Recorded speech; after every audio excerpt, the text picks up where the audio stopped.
Halo sahabat data, Salam salam satu satu data data pendidikan pendidikan Indonesia. Indonesia.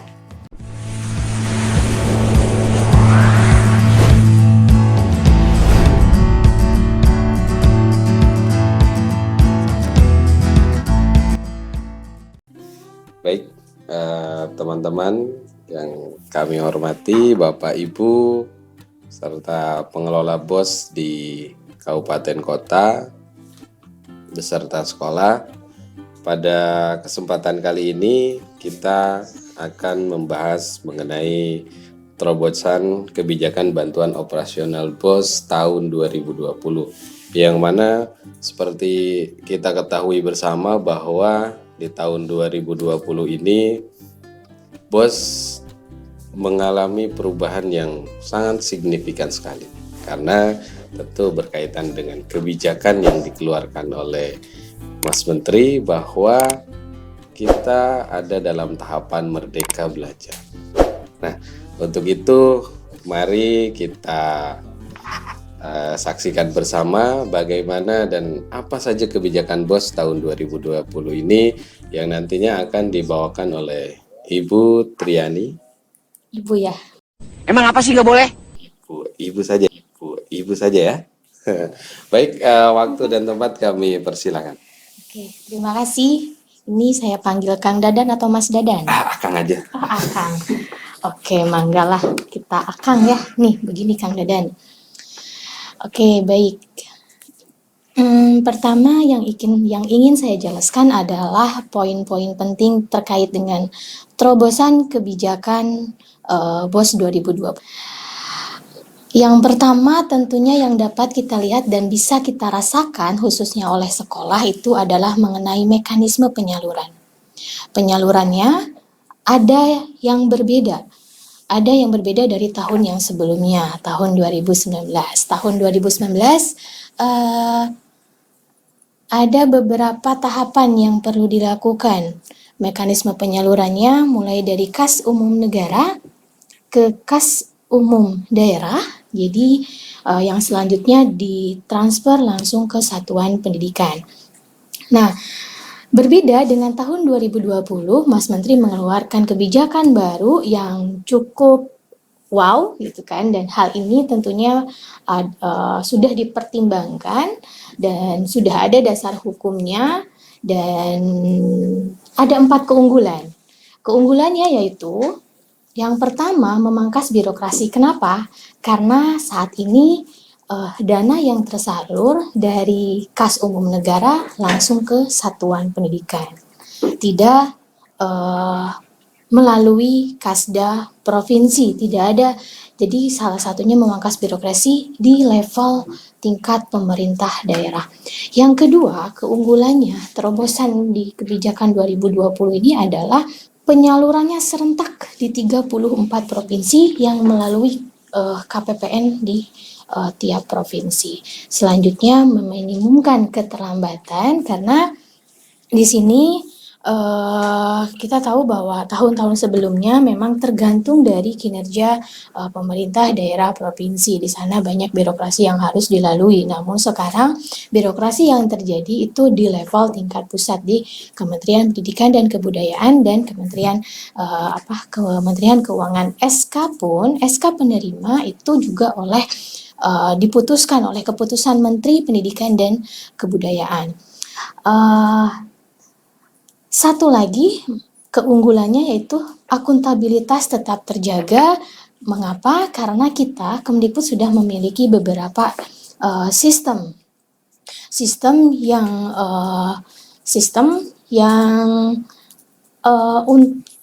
untuk mekanisme penyaluran, perencanaan maupun ke pelaporannya. Jadi sampai pada tahap sekolah menerima dana BOS dari pemerintah pusat, lalu mereka merencanakan melalui aplikasi RKAS, lalu selanjutnya mereka melakukan pembelanjaan melalui Bisa melalui SIP lah salah satunya yang diselenggarakan oleh pemerintah. Yang selanjutnya pelaporan bisa langsung diintegrasikan ke aplikasi Bos Salur di laman bos.kemdikbud.go.id. Ini bisa diakses oleh publik sehingga akuntabilitasnya tetap terjaga. Nah, selanjutnya apa lagi? Next.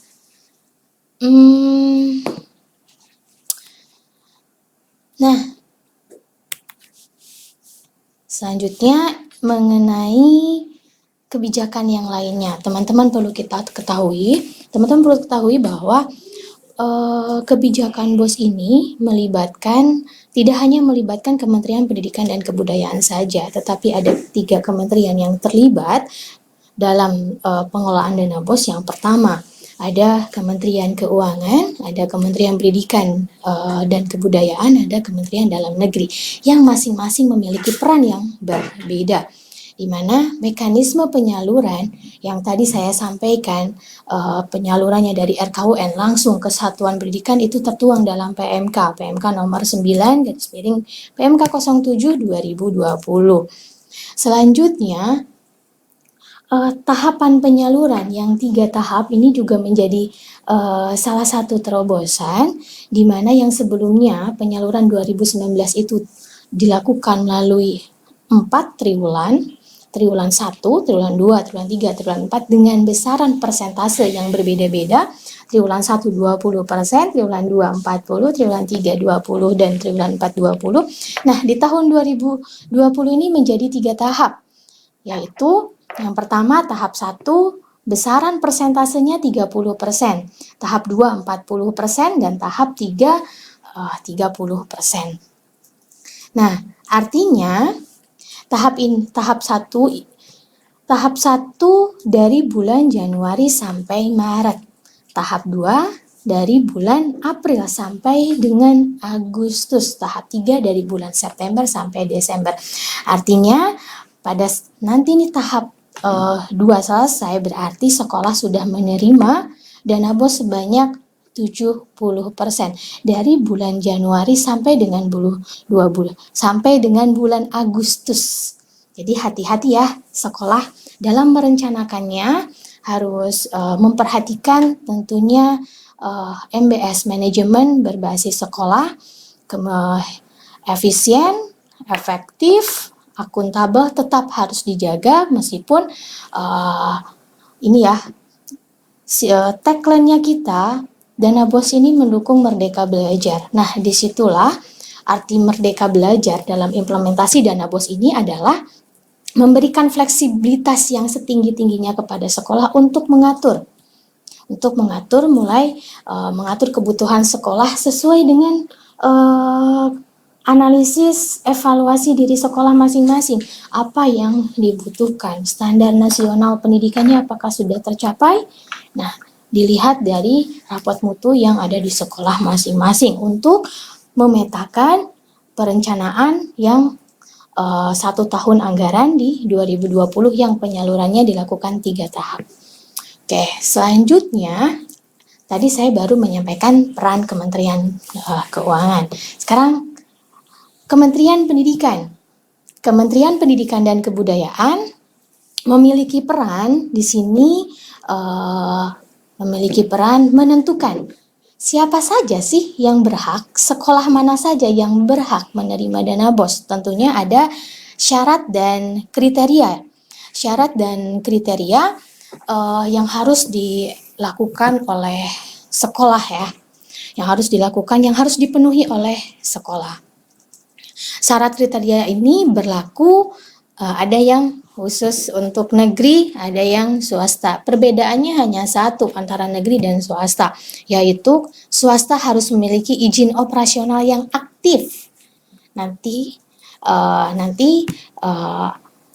kami perlihatkan yang seperti apa sih yang aktif dan kondisi di Dapodiknya seperti apa. Karena apa? Basis data yang digunakan untuk sasaran syarat dan kriteria penerima BOS berbasis data Dapodik. Oke ya, Dapodik salam satu data. Oke, nah selanjutnya yang ketiga, Permendagri. Aturan Permendagri ini untuk mengatur tata kelola pengelolaan keuangan di daerahnya, karena dana BOS masuk kategori dana transfer daerah DAK non fisik. Nah, hal inilah yang menjadi yang melatar belakangi bahwa perencanaan sekolah harus tercatatkan di daerah itu. Aturannya selanjutnya saat ini kita masih mengacu karena aturan yang terbaru dari Permendagri. Kalau di sini ada Permendagri nomor 33 tahun 2020 tentang pengelolaan APBD-nya, tapi untuk penatausahaan yang terbarunya belum ada, jadi teman-teman masih bisa mengacu pada peraturan yang sebelumnya. Untuk Dikdas ada di SE Mendagri 971-9971. Tata kelolanya masih sama. Sebelum ada peraturan Permendagri yang terbaru, pakai aja yang sebelumnya. Nah, apalagi perbedaannya di tahun 2020 ini adalah unit cost, biaya satuan BOS. Biaya satuan BOS ini ya naik 100.000 untuk jenjang SD, SMP, dan SMA. Sedangkan SMK dan SLB tetap. SMK sebesar 1,6 juta per siswa per tahun, SLB sebesar 2 juta per siswa per tahun. Kenaikannya hanya di jenjang SD, SMP, dan SMA. Nah, selanjutnya ini ke penggunaan dana BOS. Tadi sudah disampaikan bahwa implementasi Merdeka Belajar dalam dana BOS ini adalah memberikan fleksibilitas setinggi-tingginya kepada kepala sekolah. Begitupun dalam Juknis BOS kita atur penggunaan dana BOS yang semula di 2019 itu kita tata per jenjang penggunaan dana BOS-nya. Namun sekarang di tahun 2020 menjadi satu, ada 12 komponen. 12 komponen ini yang kita masukkan ke dalam Juknis, dan perbedaannya dari tahun sebelumnya itu kita menuangkan rincian kegiatan umumnya, di mana nanti uraiannya sekolah bisa bisa menciptakan kegiatan-kegiatan yang relevan, yang mampu meningkatkan mutu pendidikan di sekolah masing-masing. Acuannya apa? Kita memiliki acuan standar minimal pendidikan, itu ada SNP, Standar Nasional Pendidikan. Layanan minimum pendidikan, layanan standar minimumnya lah, itu adalah Standar Nasional Pendidikan. Teman-teman sahabat data, kepala sekolah bisa melihat atau membaca kembali Permendikbud 20, 21, 22, 23, 24 itu kan standar pembiayaan diatur dalam Permendikbud 69 2009, standar sarana prasarana diatur dalam Permendikbud 24 2007. Kalau bingung harus isi apa di sekolah ruangan kelasnya, aculah ke situ. Kalau bingung langganan daya dan jasa seperti apa rinciannya, itu ada di standar biaya. Masuk, baca di sana sudah lengkap standar, isi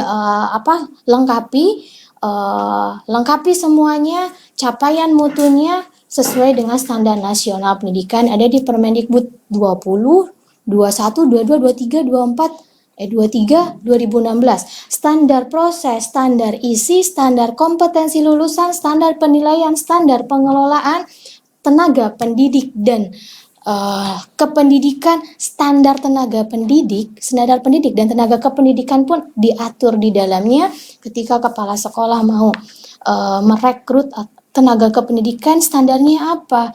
Coba acu, lihat, cek standar pendidik dan tenaga kependidikannya seperti apa minimumnya untuk, dan tenaga kependidikan apa saja disebutkan ada di dalamnya di Permendikbud tentang standar pendidik dan tenaga kependidikan. Semuanya ada. Kalau misalkan teman-teman baca semuanya mungkin nggak bingung lagi apa yang harus dilakukan oleh sekolah. Capaian rapot mutu yang telah Bapak Ibu lakukan, kalau Bapak Ibu melakukan mungkin tidak asing lagi melihat peta dalam bentuk jaring laba-laba ya. jaring laba-laba. Di situ ada capaiannya sekolah, misalnya sekolahnya udah capaian SNP-nya sebesar 4,3, 4,5 menuju SNP 1, SNP 2 gitu kan. Nah, itu bisa dijadikan dasar Bapak Ibu melakukan perencanaan. Dan ingat, batasannya itu adalah Bapak Ibu harus menentukan ketika apakah yang dikeluarkan itu sudah efisien, apakah sudah efektif, memenuhi prinsip-prinsip manajemen berbasis sekolah. Nah, selanjutnya ini menerangkan ini masalah yang pada saat pertama kali Juknis itu terbit, yang selalu ditanya adalah dalam penggunaan dana bos itu masalah honor. Masalah honor. Kita bahas masalah honor. Gimana nih Mas Dadan? Lanjut. Lanjut. Pertanyaan pun seperti ini udah banyak banget dan ini isinya honor semua mungkin ya. Kebanyakan sih seperti itu. Oke. Tapi ada beberapa juga yang bukan terkait dengan honor gitu kan. Tentu karena sekarang sudah masa-masa pencairan gitu kan. Ini banyak sekolah yang belum cair gitu kan. Oke. Oh iya. Sebelum ke honor ya, masalah pencairan. Tadi saya bilang, pencairannya serentak 34 provinsi ya. Ya, ketika tidak ada kendala data rekening sekolah. Tidak ada data kendala rekening sekolah karena kita kemarin karena ini aturan yang baru di mana pusat belum memiliki data rekening sekolah yang valid, yang hanya ada di Dapodik dan di Dapodik pun banyak yang tidak valid sehingga kita cross check dengan bank mitra rekening sekolah yang sekolah inputkan. Jadi tahap 1 kemarin kita ada 130 gelombang 1 ya, bukan berarti nanti yang di luar gelombang itu tidak salur, tidak seperti itu maknanya, tetapi tahap 1 ini memang disalurkannya bergelombang sejumlah rekening itu sudah valid, sudah siap untuk mengendalikan retur sebenarnya. Jadi untuk gelombang 1 itu ada sejumlah 136.579 dan itu terjadi di 32. Karena ada yang tidak terdaftar. Ada provinsi, bahkan ada provinsi yang hanya 1 sekolah gitu kan. Karena apa? Pada saat itu memang kita kerjasama dengan bank mitra sekolah yang baru update, kirim balik datanya itu ya baru ya bank itu gitu kan. Betul. Dan sekolah ada yang pencilan mengirimkan nomor rekening yang berbeda dengan sekolah yang lainnya, tapi itu menjadi penyalurannya masuk ke gelombang yang pertama. Gelombang kedua ada sekitar 55 ribuan lah. 55 ribuan yang tidak lama lagi mungkin akan salur ke satuan pendidikan. Nah, kalau misalkan dibilang kok masih terlambat sampai bulan Maret? Nah, daripada retur mau bagaimana? Ya enggak? Betul. Nah, tapi kita pastikan bahwa pada tahap kedua nanti kalau sekolah tidak merubah tetap menggunakan nomor rekening yang digunakan pada tahap 1 ini, tahap 2 nanti di bulan April langsung cair, Mas. Betul. Tanpa harus menunggu lagi karena tinggal klik doang katanya tuh gitu. Sederhana itu tinggal klik doang karena data rekeningnya sudah valid. Jadi buat yang kemarin sudah dapat di tahap 1 gelombang ke-1, jangan dulu rubah rekening. Jangan dulu rubah rekening ya. Jadi tetap aja di situ agar nanti tahap 2-nya tidak terlambat. Oke, balik lagi Mas kita ke penggunaan. Oh, Akang. Ya, Akang. Nah, penggunaannya berubah nih, ada yang berubah nih. Kalau tahun 2019 PPDB ini masuk di poin kedua. Nah, tahun 2020 dimasuk di poin yang pertama. Selanjutnya ada poin kelima yang semula itu pengelolaan sekolah berubah menjadi administrasi kegiatan sekolah. Nah, kemudian nomor 7 ada langganan daya dan jasa, 8 pemeliharaan sarana, 9 penyediaan alat multimedia, 10-11 ini berlaku bagi SMK dan SMALB ya. SMALB. Jadi SD, SMP, Dikdas, pendidikan dasar, bisa disebutkan hanya 10 dari poin 1 sampai poin 9 dan selanjutnya poin 12. Poin 12 sebenarnya ditaruh di akhir tapi yang paling dinanti. Yang paling dinanti. Tentunya oleh siapa? Nah, tentunya oleh Khususnya untuk yang non ASN ya. Kabar gembiranya tahun ini Mas Menteri memberikan kebijakan yang cukup wow gitu kan, menaikkan persentase penggunaan honor bagi non ASN.